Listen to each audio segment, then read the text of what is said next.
Hey, brother sister, welcome back to my channel SCK Creator.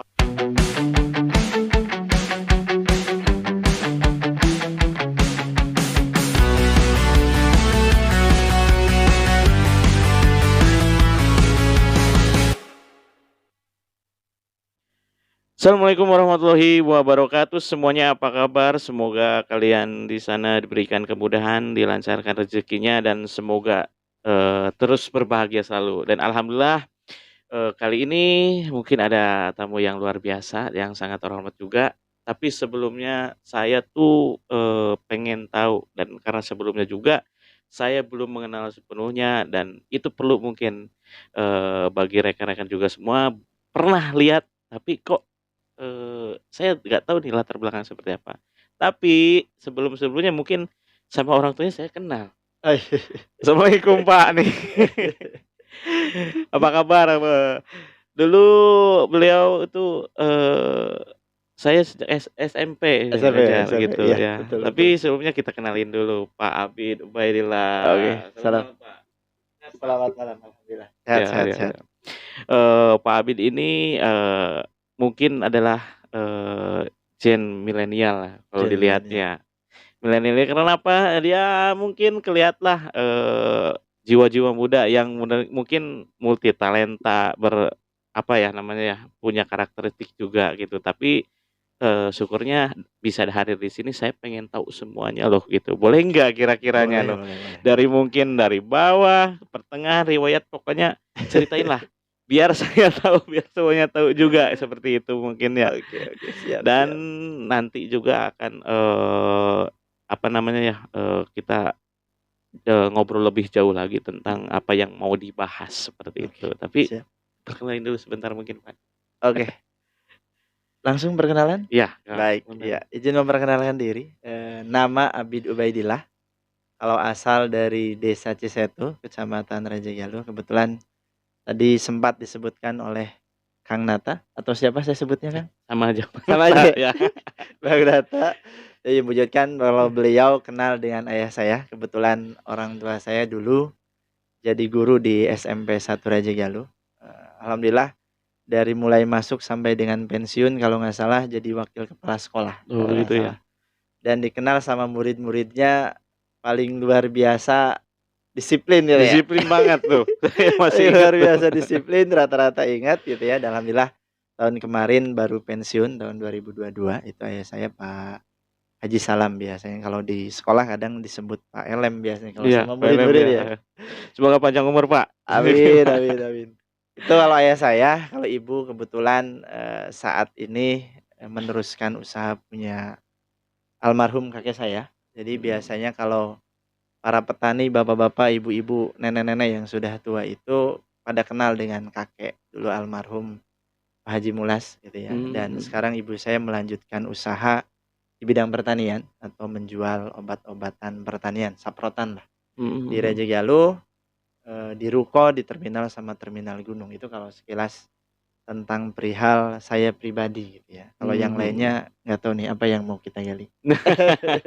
Itu sekilas itu, kalau untuk sekilas itu, kalau perkenalan Nah, dasar itu gitu ya. bisa dilihat dah, dari silsilah keluarga itu, kita tahu tokoh banget gitu. Apalagi kalau udah nama-nama terminal, wah, se-Raja Galuh udah pada tahu semua gitu Iya ya. iya. Tapi sekarang alhamdulillah udah berkeluarga? Sudah berkeluarga, Udah alhamdulillah. berkeluarga Alhamdulillah dan, sudah. udah punya momongan juga? Alhamdulillah Nah, alhamdulillah. wah, berarti Alhamdulillah. tinggal apa yang kita kejar? Karena memang, kita biasanya kalau Iya, ngobrol-ngobrol sama, apa namanya, mhm. apalagi kalau misalnya ngobrol sama ABG gitu, Iya gitu. apa sih yang, mau kejar dulu Iya, gitu betul dari betul dunia betul betul. ini? Kerjaan dulu, keluarga apa gimana? Tapi kalau misalkan udah berkeluarga, nah selanjutnya ini apa yang harus Mhm, dikejarnya gitu. oke. Tapi sekarang aktivitasnya di apa aja sih? Sekarang aktivitas ya alhamdulillah saat ini masih tetap belajar di dunia Mhm. usaha. Kenapa saya bilang belajar? Memang usia masih 30 gitu ya. Jadi masih cenderung coba-coba yang diseriuskan. Oh, Dalam artian ya coba usaha tapi langsung praktek. Ya saat ini alhamdulillah, udah buka beberapa usaha gitu oh ya. iya? Meskipun dengan naik turunnya, Tapi ya biar belajar kita tahu di mana letak, kekurangannya, di mana letak yang memang sudah berjalan dengan baik. Saat ini ada beberapa usaha, yang pertama, ya paling pertama itu saya buka sebelum nikah itu saya buka usaha jilbab. Jilbab, Buka toko toko jilbab, berarti ya? Iya ya. meskipun laki-laki saya pribadi seringnya disarung, di koko, dan di peci gitu ya. Iya, udah kayak jilbab. Tapi tapi sadar kalau yang sering belanja itu ibu-ibu, Iya. gitu ya. Sering belanja itu ibu-ibu, jadi pasarnya jilbab. Belanja jilbab kalau ibu-ibu saya rasa anak sekolah gitu juga hampir tiap sebulan sekali belanja jilbab gitu ya. Benar Jadi juga itu tuh. yang paling pertama dibuka gitu ya. Dan pasca pernikahan ya saya buka ada jasa pengiriman, ada di ruko buka Ninja Express sama JNT Cargo dengan DJ Express, Ninja, JNT Cargo. iya, Iya. kirim-kirim paket lah. Iya iya iya. Kirim-kirim paket Iya online. iya. Terus selanjutnya buka juga franchise punyanya Mardigu, Bosman Mardigu, ada mie Bosman. Sekarang namanya ganti jadi Minumain, cuman belum saya sempat ganti itu. Terus ya pasca menikah lagi ya banyaknya memang usaha yang dijalankan pasca menikah. Kalau sebelum menikah kan tadi cuman jilbab gitu ya. Ternyata setelah menikah Allah tambah lagi rezekinya Iya, gitu ya. Jadi gitu ya. janjinya Allah Benar itu benar. benar Iya, gitu ya. iya benar, udah Jadi kelihatan juga. habis itu ya sama istri juga ada buka baby spa, mom and baby spa Baby gitu spa. ya. Ada Hulia, mungkin kalau kata saya pribadi sih untuk saat ini kita nomor 1 di wilayah 3 Cirebon. Karena ketika ketik Google gitu ya, di Google ketik, baby spa terdekat atau mom and baby spa, yang Ada muncul munculnya pasti itu. punya istri gitu ya, muncul Oh, paling ada pertama namanya gitu? punya istri. Ada. Apa tuh namanya? Hulia Mom and Baby Nah, Care. itu. Itu yang bisa diklik lah, bisa Bisa diklik promo gitu. juga. Jadi fokusnya kayaknya jualan buat anak dan ibu kayaknya, Kang. Oh, gitu. Jualan buat anak dan ibu yang lebih laris Sekarang dibanding buat bapak-bapak bapak. juga ikut loh berarti. Iya juga. Itu kalau sekarang buat, Iya iya. usaha ya ada juga sih karena memang basic pertanian, ya di Indramayu juga saya sama teman-teman sih gitu ya, bukan saya yang menjalankan sendiri. Ada buka jualan beras atau buka heleran daerah Iya iya Indramayu iya. loh bener sana. Terus juga ya di yang lainnya juga ya ada juga sebagian di proyekan-proyekan, cuman ya nggak banyak kalau itu. Masih belajar, semuanya masih belajar, belum sudah expert apalagi ahlinya enggak. Masih Oh, ada pasang surutnya, namanya usaha ya begitu memang. iya. Ini saya bingung nih. Dari awal sampai berapa tuh? Iya. Ini sebenarnya aktif sebenarnya di mana nih? Kayaknya itu beda-beda banget tuh. Yang terakhir sampai jalurnya keluar jalur loh, ke Iya iya. pertanian. Iya, bener Tapi bener. ujung-ujungnya kan dagang juga gitu Dagang ya. juga, betul Tapi betul. saya penasaran loh, basic pendidikannya seperti apa tuh dulunya? Sampai bisa pikiran, kok bisa banyak banget nih usaha. Iya iya. Apalagi zaman sekarang tuh semua orang tuh pengen usaha susah banget tuh. Betul betul Mau betul betul. pertama jualan apa gagal, kedua Betul gagal. betul Ini betul. udah mencakup rata-rata semua gitu. Nih ceritain dong, basic, apa namanya itu, pendidikannya gimana aja tuh? Iya. Jadi kalau cerita kayaknya memang lumayan panjang, tapi semoga bisa ngambil hikmahnya, nggak apa-apa ya, Kang, ya, saya Iya iya, cerita. siap. Jadi paling pertama itu yang nasehat yang paling luar biasa, memang bikin lonjakan, itu nasehat orang tua saya. Jadi pada saat dari jenjang SMP ke SMA itu, ada satu nasehat yang memang itu menjadi acuan buat saya ke depannya gitu ya. Pada saat SMP, saya dikasih pilihan, A, mau lanjutin usaha orang tua gitu ya, Iya. lanjutin toko pupuk, udah kamu tinggal buka cabang gitu, atau mungkin ingin belajar lebih lagi gitu ya. Kalau semisalnya ingin melanjutkan, usaha gitu ya, buka toko pupuk pertanian atau buka cabang gitu, udah nggak usah SMA jauh-jauh, cukup SMA di kampung saja, nanti keluar SMA nggak usah kuliah, lanjutin toko pupuk aja gitu ya. Sesimpel itu ya? Sesimpel itu gitu ya. Tapi dari situ justru mikir, akhirnya saya pikir, saya pengen belajar lebih giat gitu ya, Iya. pengen dapat ilmu lebih, pengen dapat pengalaman yang lebih, akhirnya saya milih pilihan yang kedua, gitu ya. Pilihan yang kedua dari beliau itu, beliau menyampaikan, "Ya udah, kamu masuk SMA favorit," gitu ya. Habis itu kasih jaminan orang tua buat bisa masuk perguruan tinggi negeri. Ini yang, jadi acuan yang kedua, akhirnya saya pilih yang kedua. Pada saat milih yang kedua itu, ya saya masuk sekolah di SMA Insan Cendekia, sekarang Kemuning. Oh, iya iya. Kalau SMP, SD-nya sih ya SD di Cisetu, SMP, di SMP Satu Raja Galuh dengan ayah saya gitu. Cuman satu poin pada saat SMP, pokoknya catatan satu, ya selama saya sekolah SMP saya nggak mau diajar sama ayah. Oh gitu ya. Itu paling nggak enak gitu ya. Dibilang, waduh Bener. nanti nilainya bagus karena ayahnya guru gitu ya, itu yang nggak mau. Bahkan Bener. ada satu momentum yang memang luar biasa pada saat SMP itu. Saya sempat nangis-nangis pada saat SMP. Jadi flashback mundur dulu nih, Kang. Iya Flashback iya. mundur dulu. Pada saat SMP itu saya sempat nangis karena saya dapat ranking ketiga di kelas gitu ya. Ranking Ranking ketiga juga ranking nangis tuh. ketiga. Ini nangisnya bukan nangis seneng, nangis Iya. sedih justru. Nangis sedihnya itu bukan karena saya nggak bisa Iya kesehatan, bukan, iya Kang. iya. Jadi saya nangis ke orang tua, "Ya pokoknya saya nggak mau ranking 3," gitu ya. Kenapa? Karena nanti dibilang saya anaknya guru, rankingnya bagus Oh gitu iya. kan. Dan saya ngerasain memang saya bukan orang yang pintar gitu, bukan orang yang pintar, bukan orang yang cerdas. Tapi kalau rajin ya alhamdulillah gitu ya. Bener. Kalau rajin sih alhamdulillah orangnya mau belajar. Karena ya pada saat SMP itu saya marah-marah ke wali kelas gitu ya. Pokoknya saya nggak mau ranking ketiga gitu ya.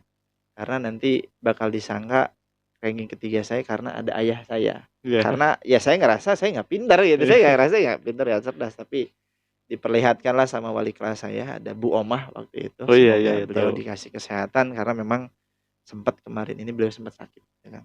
Dan pada saat itu ngobrol dengan ayah saya, memang benar anak Bapak Abid layak buat dapat ranking 3 gitu ya. Mhm. Nilai-nilainya juga lumayan gitu ya. Ya saya kasih ranking 3 memang begitu adanya Iya iya. gitu ya. Meskipun saya sebenarnya sempat marah-marah saya nggak mau ranking 3 karena khawatir dikira sama orang karena anak guru itu yang jadi acuan. Terus pada saat itu saya sempat pada kelas 3 SMP, Kang. Kelas 3 SMP harusnya mungkin tambah rajin semangat, Mhm. justru malahan, ya nggak rajin-rajin amat dan ranking melorot kurang lebih nggak tahu ranking 8, nggak tahu ranking Duh. 10 gitu ya pada saat Mhm. SMP itu gitu ya. Sering nge-band sama teman-teman, sebenarnya nge-band ya Iya. nggak gaul-gaul amat, Bener. biasa musik-musik biasa Iya. gitu, musik-musik biasa. Dan ada satu nasihat lagi sebelum nasihat yang tadi, A ayah ibu itu nggak pernah melihat dari ranking kamu gitu ya. Mhm. Terserah kamu mau ranking berapapun, mau nakal, mau baik, itu baik-baik buat kamu, buruk-buruk juga buat kamu. Iya. Dan beliau nggak pernah memaksa saya untuk dapat ranking bagus. Mhm. Ayah ibu itu cuman bisa mendoakan, karena yang akan menjalankan hidup ini ke depan itu ya kamu sendiri gitu ya. Mhm. Jadi kamu nggak bener, mungkin ke depannya juga nggak bener buat kamu. Kalau mungkin kamunya baik dan kamunya, rajin gitu ya, ya mungkin juga kebaikan juga akan datang buat kamu gitu Iya. ya. Bener Pada bener. akhirnya dari situ saya mikir, iya, kalau saya ke depannya nggak bener, orang tua mah nggak mikirin, orang tua cuman doain. Kalaupun dia ngasih harta gitu ya, mungkin kitanya nggak bener juga akan habis Iya juga. iya iya. Tapi kalau kitanya bener, mungkin yang akan saya dapatkan mungkin kebaikan ke depannya. Entah Iya. mungkin karir saya, entah mungkin pendidikan saya, atau mungkin dan lain sebagainya. Itu awal nasihat yang kedua tuh, nasihat paling pertama banget. Ah, lepas pada saat SMA, saya masuk di SMA Insan Cendekia Sekar Kemuning, itu salah satu SMA punyanya Profesor Burhanuddin Yusuf Ing Habibie, Waduh. presiden kita yang kedua ketiga ya, ketiga, 3 sorry. ya? Ketiga, saya sangat mengidolakan beliau gitu ya, karena salah satu nasihatnya yang luar biasa. Di salah satu bukunya itu dia memberikan satu perkataan yang luar biasa, perkataannya adalah, "Jadilah seorang insan atau seorang manusia yang berintelek Jerman dan berhati Mekah." Mhm. Jadi inteleknya Jerman tapi berhati Berartinya Mekah. Mekah gitu. Jadi seorang manusia atau seorang pelajar yang senantiasa mengarah kiblatnya, teknologinya ke Eropa.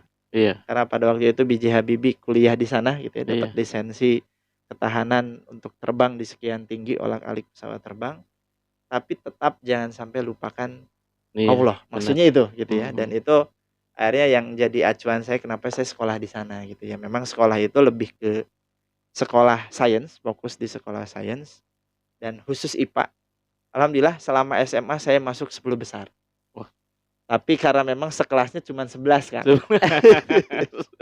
Sekelasnya cuma 11 Iya orang, iya. saya bukan termasuk orang yang pintar juga, dan Mhm. bukan orang yang dari segi mungkin kecerdasan di sains gitu, bukan kan. Saya itu lebih orang sosial, Mmm. bahkan kalau ada jurusan IPS saya pengennya masuk IPS sebenarnya. Cuman karena jurusannya cuman ada IPA dan wajib IPA, mau nggak mau harus masuk IPA Iya gitu ya, ya. betul. Nah, beres dari situ, itu saya, menjelang kelas 3 menjelang kuliah, itu juga ada perjalanan yang luar biasa. Pada saat TO gitu ya atau mungkin, tryout gitu ya, Mhm itu juga saya tryout itu ya nilai standar-standar saja. mhm. Nilai standar-standar aja bahkan pas kelas 3 menjelang terakhir, kan kita ada untuk tes perguruan tinggi negeri itu ada ujian melalui nilai rapot gitu ya. Mhm. Ujian melalui nilai rapot itu kan biasanya nggak semua orang bisa daftar. Jadi kalau saya 11 orang yang daftar itu hanya 5 Mmm, 5 mhm. orang yang diperkenankan untuk, SBMPTN via jalur undangan. Mmm, Pada waktu itu saya nggak mikir jurusan memang yang keren-keren karena nyadar nilai saya nggak terlalu tinggi juga dan jurusan saya pada waktu itu saya pilih agribisnis. waduh. Agribisnis di IPB dan yang kedua pilihannya di Universitas Brawijaya Oh gitu. pada waktu itu. Itu yang lain keren-keren, Kang, yang lain ada yang masuk jurusan kedokteran, ada manajemen pilihannya gitu ya, Mhm. bukan keterima, ada manajemen, ada psikolog kalau nggak salah. Hanya saya yang milih jurusan agribisnis atau jurusan pertanian gitu. Oh Sampai gitu dibilang awalnya tuh, mhm, iya iya. sampai dibilang sama temen itu, "Bit, ngapain sih jurusan pertanian? Kamu mau gitu kotor-kotoran?" Gitu kan. Waduh kan anak-anak milenial sekarang kan udah nggak zaman kotor-kotoran Iya. kan. Ya berarti biasanya masuk pabrik, gua kerja dapat gaji selesai, nggak kotor gitu. Kalau di pertanian kan aduh gajinya nggak tahu kapan, 3 bulan sekali panen gitu ya. Tapi ilmunya luar biasa gitu. Iya. Alhamdulillah. Nah beres itu saya ikut tryout di Nurul Fikri ceritanya. Saya tryout di Nurul Fikri itu dari sekian tryout itu alhamdulillah 100 orang peserta yang tryout, saya selalu masuk 10 besar paling bawah. 10 besar paling 10 bawah? besar paling bawah, bukan paling atas. Jadi sampai 3 kali tryout itu saya pasti masuk 10 besar paling bawah dari 100 orang yang ikut tryout gitu ya. Mhm mhm. Dan sampai pada akhirnya selepas tryout saya nangis pada waktu itu masih ada warnet mungkin ya. Kalau dulu kan kita HP masih Iya bener zaman internetannya paling BlackBerry lah bener, biasanya baru biasanya internet. BlackBerry dan itu pun Zaman BB nih. masih BB dan masih jarang. Saya nangis di warnet pada waktu itu. Nangis di warnet dan bilang, "Yah, ini nilai saya tiap tryout 10 besar paling bawah terus. Kira-kira mau daftar kampus apa jangan?"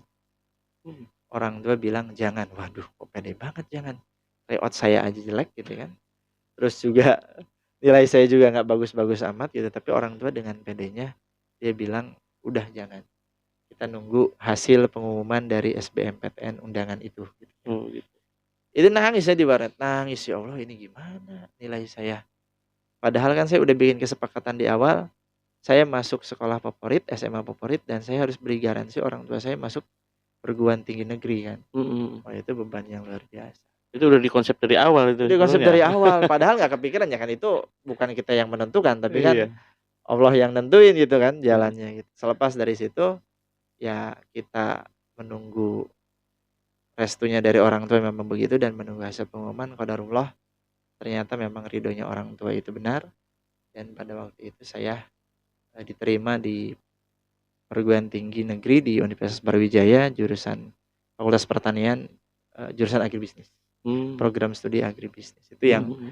langkah awal saya sebelum nikah sampai dengan S1 agribisnis di Brawijaya Malang, Jawa Nah, Timur. Jadi arek Malang lah. sampai di sini dulu. Siap siap.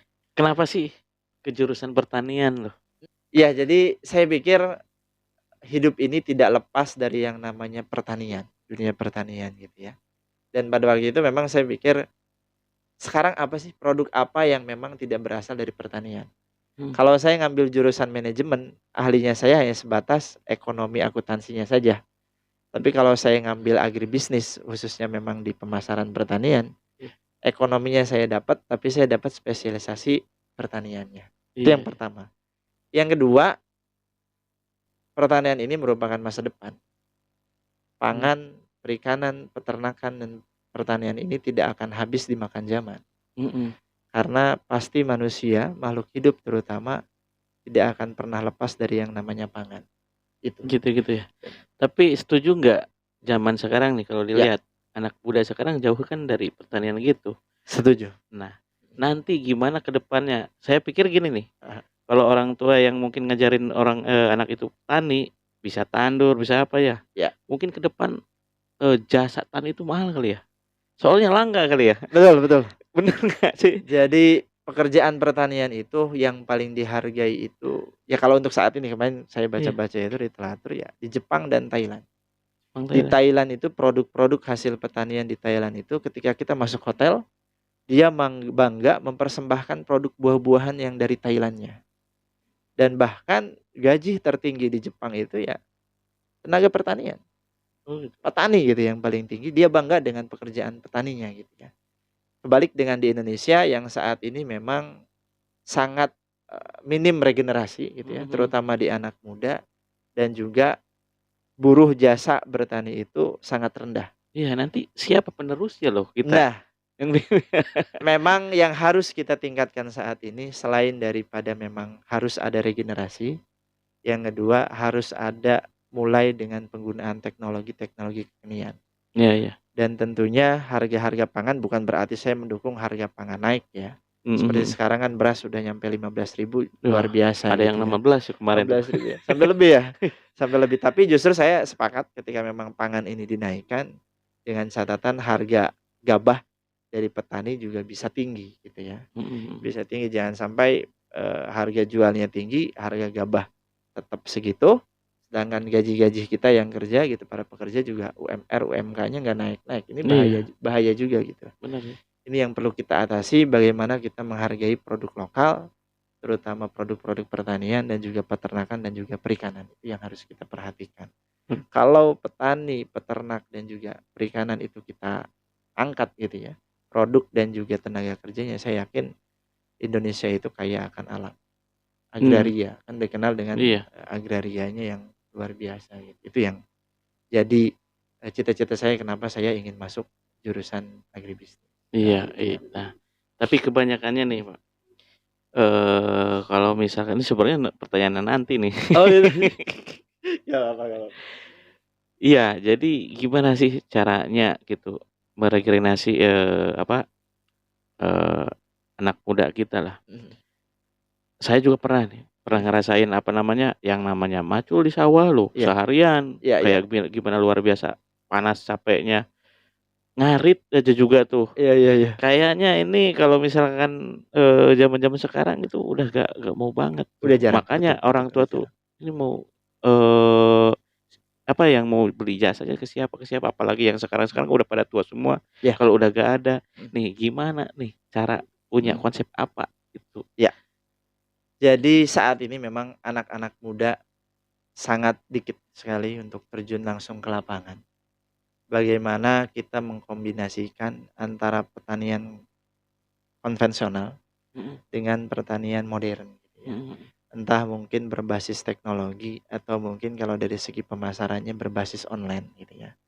Kalau saya saat ini memang lagi menggarap bagaimana nilai dari beras itu naik sekian kali lipat dibandingkan harga dasar yang pada umumnya.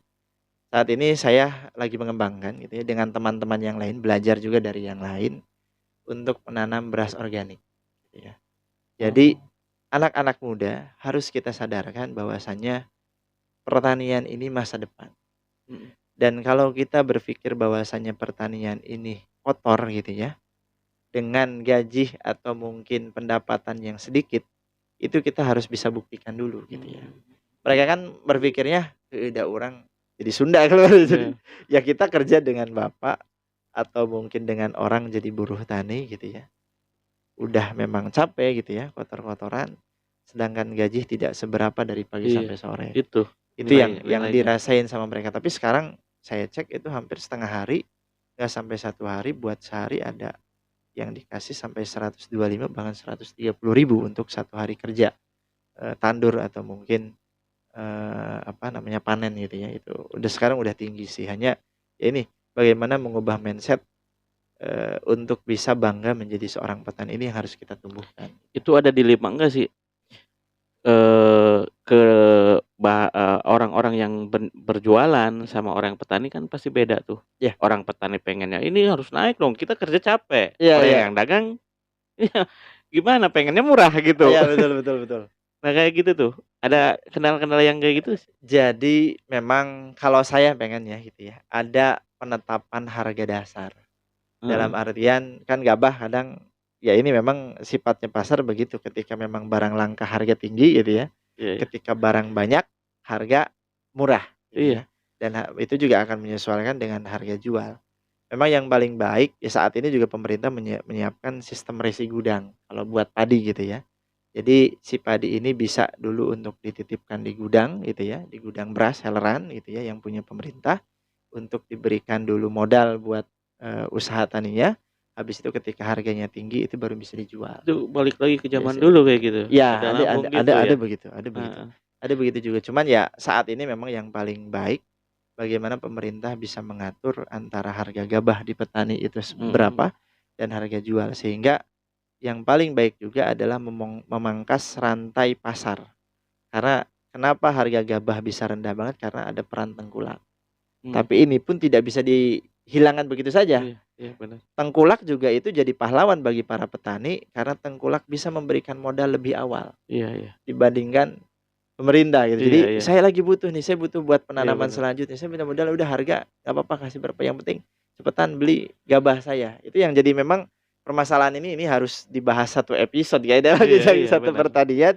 Tapi yang jelas satu yang pasti, untuk menumbuhkan bagaimana generasi milenial mau bercocok tanam, itu memang harus ditumbuhkan dari sekarang, dirubah mindset-nya bahwasanya pertanian ini merupakan pekerjaan, Mhm mhm. bahkan Iya, tentunya passion masa depan yang akan berinovasi bernilai juga zaman tinggi. sekarang Nah ya, itu, enggak terlalu capek sekarang ya kan, betul betul banyak betul. bakaran. Betul betul betul Oke betul. kembali lagi ke cerita awal tadi tuh sampai, punya apa namanya, jenis usaha usaha sendiri yang Iya, beragam di mana-mana. mhm Nah, kembali dong, lanjutin lagi dari cerita itu, mhm. yang pertama yang mungkin usaha di terakhir di Terakhir Indramayu. di Indramayu Nah, ada sama teman sih buka heleran beras gitu ya. mhm, Saya nggak banyak, maintain, masih teman-teman yang maintain, beliau mhm yang mhm, lebih ahli. Saya di sana sambil belajar juga biar tahu bagaimana sih kendala dan juga kesulitannya untuk dijual beli beras itu gitu ya. mhm mhm. Ya saat ini memang selain daripada itu saya juga, kerja sama dengan startup Agriaku namanya gitu ya. Startup Agriaku ini sejenis aplikasi, Tokopedia atau marketplace Shopee dan lain sebagainya Mmm, gitu ya, yang memang menjual produk-produk umum, tapi Agriaku ini dia lebih fokus di jual beli produk pertanian. mhm Jadi toko saya itu, toko orang tua, punten, bukan toko saya, toko orang tua. mhm. Karena saya hanya membantu manajemen untuk pemasaran online Iya iya. dan juga pertemuan dengan, supplier-supplier obat-obatan gitu ya. Jadi si toko orang tua ini, toko pertanian saya ini dijadikan gudang bagi mereka, Mhm. dan mereka yang memasarkan obat-obatan saya untuk dijual ke pihak kedua. Oh, Atau kalau di pertanian itu kan ada R1, R2, iya. orang tua saya merupakan R1-nya dan R2 ini toko-toko kecil. Mereka yang memasarkan via online tokonya mereka. Jadi kita enak tinggal dijualin sama mereka, kita tinggal nerima pencairan aja dari Iya mereka. iya, Itu yang bener. saat ini sedang dijalankan ya. Cuman saat ini karena memang kondisi cuaca yang memang, belum hujan gitu Iya, ya, bener jadi bener. agak sedikit turun gitu, Mmm. terutama hasil panen dan juga obat-obatan pertanian juga agak jarang terserap. Nah dari, apa namanya, usaha sebelumnya juga itu dari toko jilbab juga ya? Ya, ada toko Muslim, jilbab. masih jalan kan? Alhamdulillah masih jalan, Masih meskipun jalan? sekarang memang agak sedikit tersendat. Mhm Kalau dulu memang saya masuk kerjasama juga dengan beberapa pesantren, seperti yang terdekat ada Koperasi Al Hikmah, terus di Kuningan ada Al Muntajam sama Husnul gitu ya. Terus kalau di Keramat saya juga sempat masuk di Ar Rahmat gitu ya. mhm. Karena memang sekarang kesibukan yang ke sana kemari, jadi fokusannya udah agak jarang. Kalau dulu saya, pas awal ada Shopee berdiri gitu ya, Nah itu itu, saya lagi giat-giatnya banget dan orderan juga cukup banyak. Sekarang karena algoritma yang sudah makin berubah dan memang passion saya bukan depan komputer sebenarnya iya gitu ya. itu mau sebenarnya Aduh, mau saya tanyain itu. bukan depan komputer, akhirnya, udahlah sejalannya aja, kita Heeh heeh. maintenance yang sudah berjalan, jangan sampai pelanggan-pelanggan yang sudah ada ini hilang. Itu sih yang Iya saya gitu. pertahanin, kalau saat ini udah nggak maju-maju banget gitu ya, yang penting standar masih tetap Iya, bisa jualan, masih itu bisa aja sih. jalan gitulah. Masih bisa jalan, itu aja kalau Tapi saat ini. sesukses-suksesnya suami, sesukses-suksesnya, lelaki itu backing kita, support itu adalah istri yang benar-benar support bener gitu ya. Betul betul betul Nah, betul. ceritain dong tentang Mhm. asmara juga nih. Waduh, Nah, siap siap siap. sebelumnya untuk ketemu sama istri tuh, dari mana, Iya gimana? iya Kan iya. biasanya ada momen-momen yang spesial mungkin Betul betul betul. sama istri itu. Jad